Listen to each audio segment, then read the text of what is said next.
Welcome to the Fear and Greed Afternoon Report for Thursday the 18th of August 2022. I'm Sean Aylmer. Every afternoon we've got the 5 stories that happened today that you need to know about. Story number 1, the S&P ASX 200 finished down just a touch, 0.2% to 7,113 points today. Transurban fell more than 3% after outlining its 6-monthly profit till the end of June. Aristocrat Leisure, Wesfarmers and ANZ all fell back more than 1%. CSL was among the better performing large caps, up 2.6%, while Brambles jumped more than 3.5%. Both companies reported yesterday, and as is not unusual anymore, much of the price action occurs in the 24 to 72 hours after the earnings announcement rather than immediately. A standout in recent months has been Whitehaven Coal, and its share price hit an 11-year high yesterday after gaining 3%. It's up 200% over the past year. That's the second best of the top 200. There's a bit going on at Myer. The group's biggest shareholder, Solomon Lew's Premier Investments, is understood to want a seat on the board after upping its stake to almost 23%. Best today was intellectual property services group IPH, which jumped 15% after announcing it will acquire a Canadian firm. Worst was metal detection group Codan, which slumped 10% after its half-year result. Story number 2, the unemployment rate fell to 3.4% last month, a new 48-year low. But the economy lost 41,000 jobs. The reason for the drop in the unemployment rate is that fewer people were looking for work. No matter how you read it, the labour market is hot at the moment. Story number 3, Origin Energy's underlying profit jumped 30% last financial year, but it isn't sure about how the next 12 months will play out.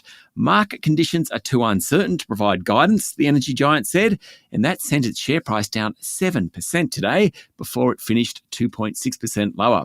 Some of the unanswered questions include whether Origin can get enough coal to fire its Eraring coal-powered generator in New South Wales and how much that will cost. Also, how much will Origin be allowed to charge given the volatility in wholesale electricity markets? All this is relevant to us because Origin is one of the few big companies that provides electricity to the country, and we know what happens when there's shortages. Origin's increase in underlying profit reflected much higher LNG prices, which helped the group's Queensland gas export business. Its statutory profit was a loss of $1.4 billion.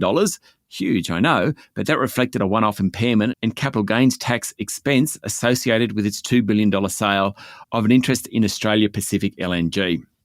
Story number 4, Qantas's plan to acquire Alliance Aviation has been dealt a blow after the competition regulator voiced some concerns. Qantas wants to spend $600 million to buy the Brisbane-based airline, but in its preliminary view, the Australian Competition and Consumer Commission said the sale would lessen competition on regional routes and in the fly-in, fly-out market. It's now up to Qantas to allay the regulator's concerns. And finally, story number 5, the release of the minutes of the latest Federal Reserve Open Market Committee overnight has some traders thinking that interest rates might not rise as quickly as anticipated. Some members of the committee said that once interest rates hit a certain level, it might be time to hold back.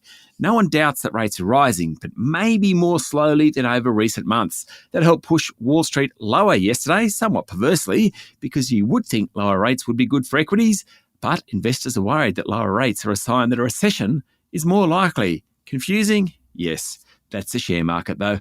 That's it for the afternoon report for Thursday, the 18th of August, 2022. Michael Thompson and I will be back tomorrow morning for the Friday edition of Fear and Greed. I'm Sean Aylmer. Enjoy your evening.